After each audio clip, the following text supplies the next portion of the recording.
Okay. Cool. And let's have a look at some exciting MRTK buttons. Yeah.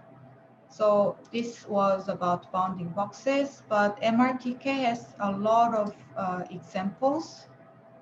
And you should just click on all of this and have a look what's really there. And the one that we are going to use is this hand tracking demo. Hand tracking, scenes, hand interaction examples. Double click. Yeah, this one is a pretty good and very comprehensive set of examples that you really want to deploy this and just navigate it and have a look. It's pretty fun. In this one, I'm going to make a copy, say hand interaction modification, save.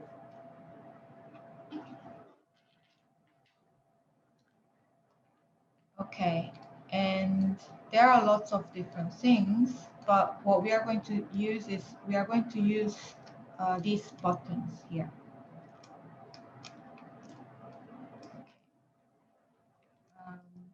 So here in this example file, okay, there are a lot of interesting examples.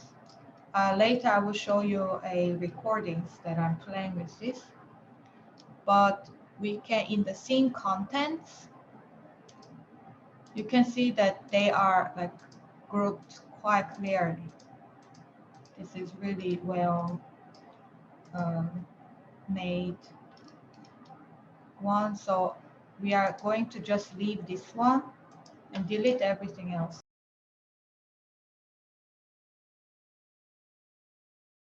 We don't want to mess up with anything else because this is good enough. So we are borrowing the world that they built.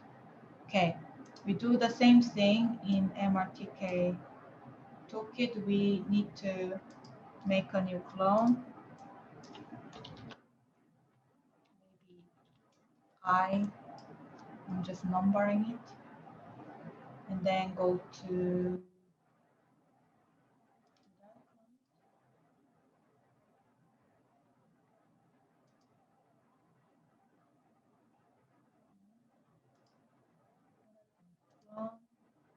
oh, I press cancel. Sorry. Clone. And then in the camera, okay.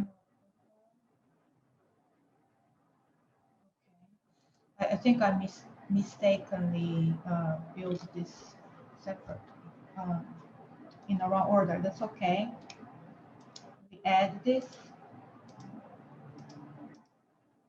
Yeah, and that's it.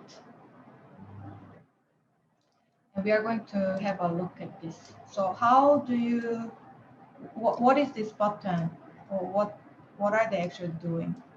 So let's play this.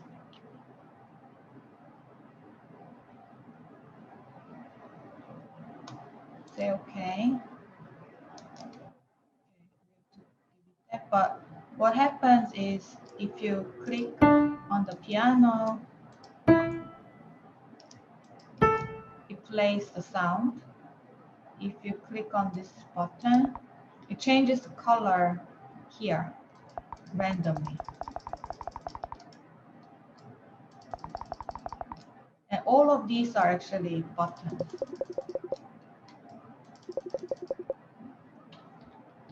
You can get closer with the key WSAD.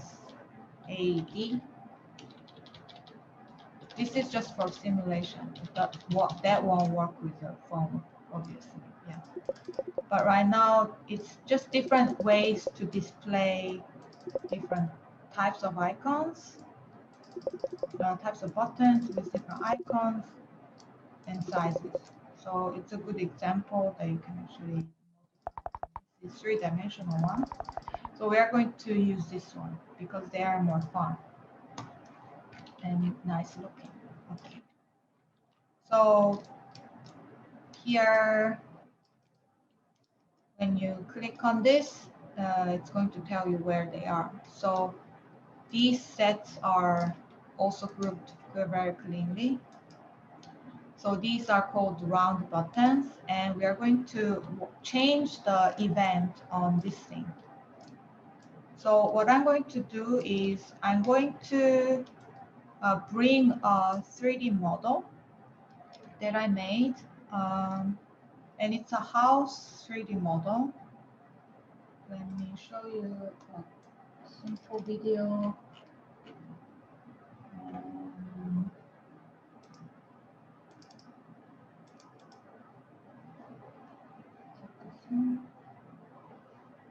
Yeah, it's this house model, and I split it as per levels. And I'm going to use this button to let it display level by level. Of course, you can script them from scratch, but I shared the script with you. There's an error message here. Don't worry, I'm gonna also share everything with you. So I shared this.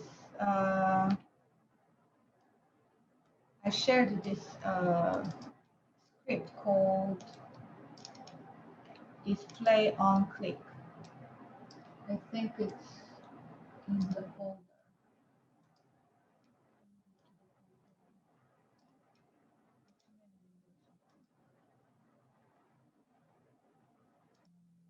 Okay. So I shared a display on click. Let me just make sure that this is the correct one. So I'm going to download it directly from here. Download it.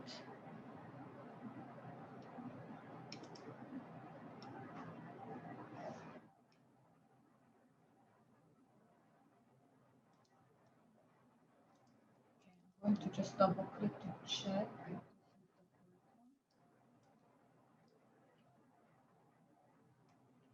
This is not the correct one, sorry.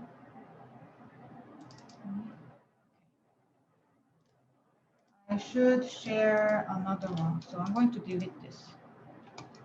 Please don't download this one. It's okay, but it's slightly different method. My computer became really slow. It.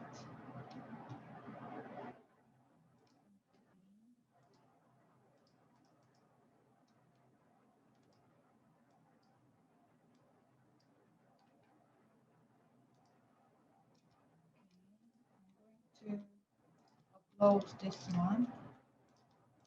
This one should be named.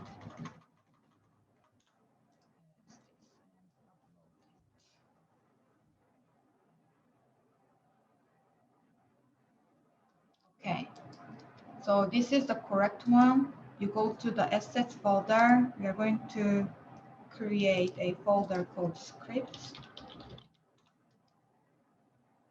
Double click, display on click, drag, and see, yeah, it's up there. I just upload it. Say okay. Say apply.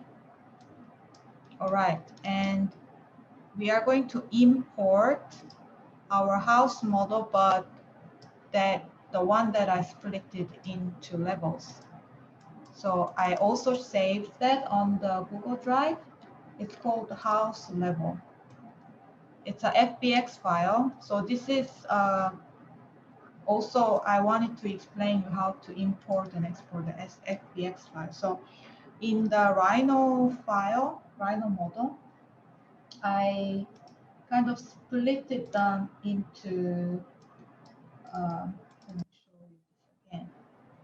So I split each level into layers and make sure that each models are using material not as layer material, but as a object material. So each faces properly has materials assigned, and the material names are unique. So they are not just custom 1, custom 2, something like that.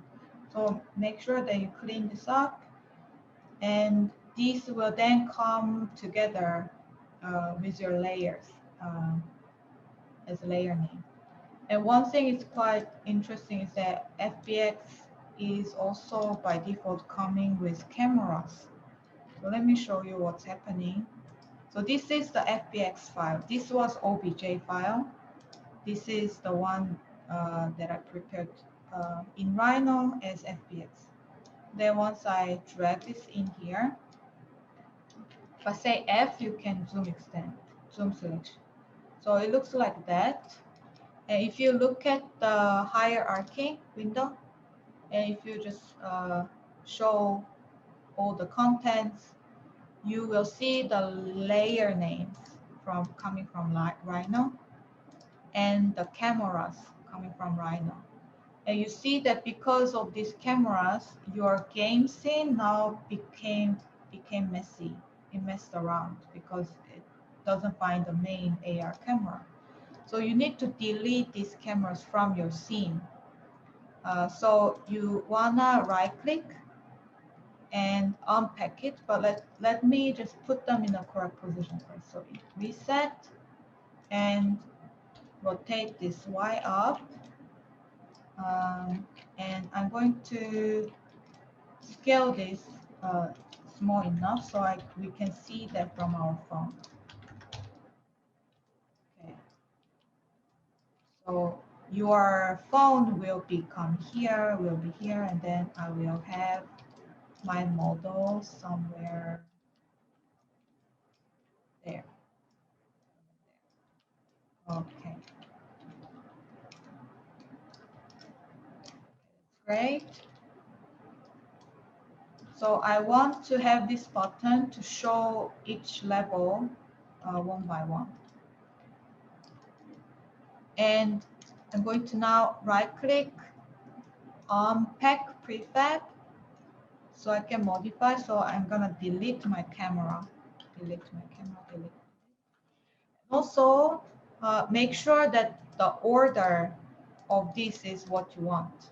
So if you had wrong order, maybe you had the third level somewhere on the bottom, then you can also move this one up. So you can manually shuffle them, but the order of displaying will follow this order that you place it. So for now, this is what I want. So I want level 1 to be displayed first, level 2, level 3, and level 4. Okay. Okay, and we are going to attach the script that we just imported to the house. So scripts and house level, and bring this script in there. And I'm going to, you can right click edit script to check if the one that you imported is a correct one.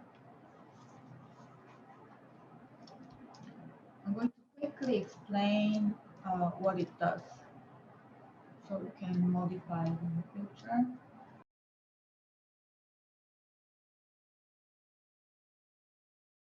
So what it's doing is it's getting all the children of the houses and put them in a list.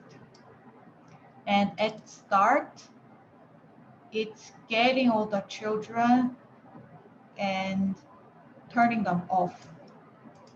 So the one I said it was wrong, it was using this line instead of this line.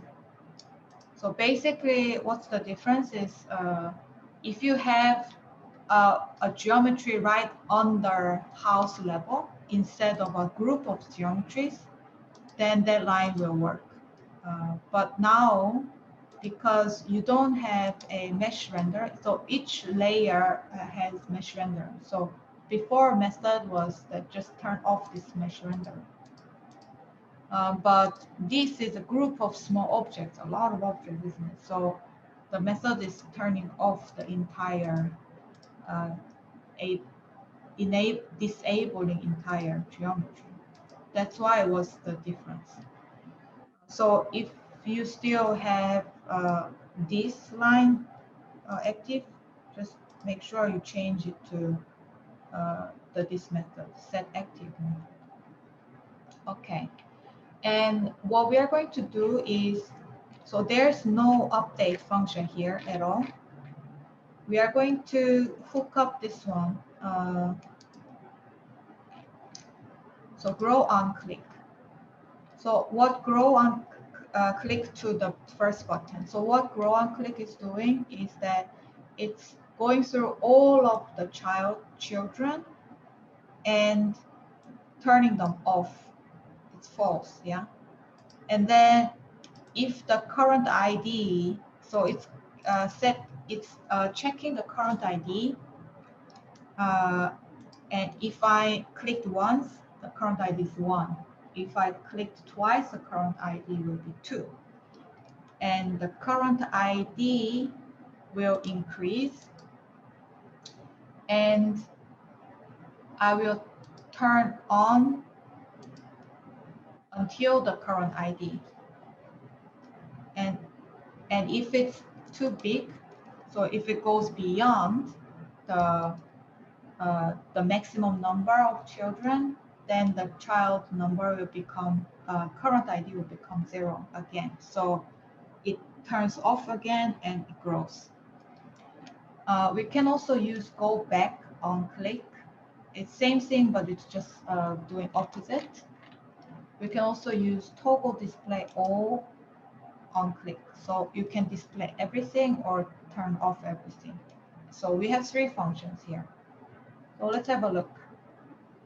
So maybe we can use this button for toggle display. We can, we can use this button to toggle display, this one to go back, this one to grow. Yeah, it sounds more fun. And this one, click on it. And this one as well, if you actually see it, all the interactive thing that is essential to MRTK is in the parent, and the geometries are actually inside under as children. So it means you can also do something with the geometry of this button. Okay. So first of all, we are going to navigate, click on this button, and you are familiar with making button events, yeah? So there are lots of things here, but don't worry about these events. So there are multiple events here, so you might confuse, but there are several events under pressable button, so you shouldn't worry about it. But there is this interactable script where there are also these events here. That's what you want to change. So right now, this is hooked up with this pressed event color and changing the color of that thing. So if you see this line of color or blah, blah, then you are in the correct position. So here we are going to drag our house to this. And we are going to find the display on click script and scroll down to find grow on click button. Grow on click. And that's it. We are going to play. In the start, it should disappear. And if I click, it starts to grow. Yeah, and if it goes to max, it goes to 0. Okay. I'm going to turn off that ugly bar. So go to the diagnostics. Okay. Now we are going to work on this button, and in the interactable events, add your house, and find display on click, toggle display all on click function. And if I play now,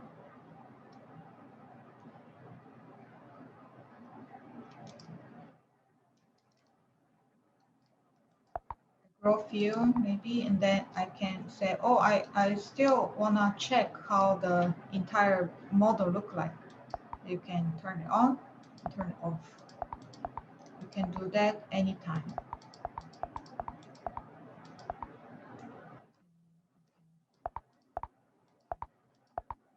That anytime. So you see that it's still going back to where it should only show. So that's something interesting. The script is really simple. It's only about like sorting the numbers correctly. So you can just read it through if you want. Okay, and then the first one, we are going to connect the other function, go to the host level, go back on click. This will delete one by one. So play. Okay, and now let's grow something and go back to few things. So going back is also when it's going below 0, it goes to the maximum and display everything all over again. And you can also go back.